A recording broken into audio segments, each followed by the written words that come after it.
अस्सलाम वालेकुम जी, कैसे हैं आप? उम्मीद है बहुत ज़्यादा अच्छे होंगे। मेरे चैनल फ़न विद किचन को सब्सक्राइब करें, लाइक करें, शेयर करें।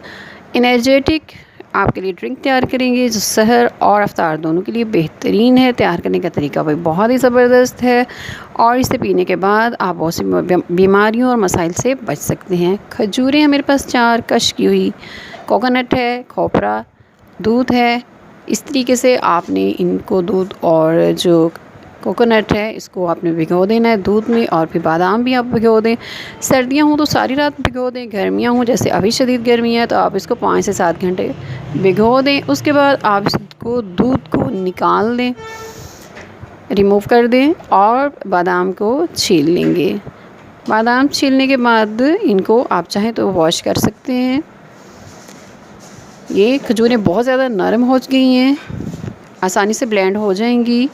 ब्लेंडर ले लेते हैं जनाब, इसमें डालेंगे खोपरा और इसके साथ खजूरें, साथ में जाएंगे छीले में बादाम और इसमें जाएगी दूध थोड़ा सा डाल के अच्छी तरह इसको ब्लेंड कर लेंगे। चीनी हस्बे ज़रूरत 2 चम्मच मैंने डालने हैं, ब्लेंड कर लेंगे। ब्लेंड करने के बाद आप इसे चाहें तो 1 लीटर 2 लीटर दूध में आप इसको डाल के सब फैमिली को पिला सकते हैं। इसको आप फ्रिज में रख लें। ये आप 1-2 चम्मच आप डालें गिलास में और उसके ऊपर आप इसमें दूध डाल लें और फिर इसको पिएं। सहर और इफ्तार में बेहतरीन एनर्जेटिक दूध आपके लिए तैयार है। बर्फ़ डालें, ठंडा करें और एंजॉय करें। अपना ख्याल रखिएगा। फिर मिलेंगे एक नई रेसिपी के साथ। अल्लाह हाफ़िज़।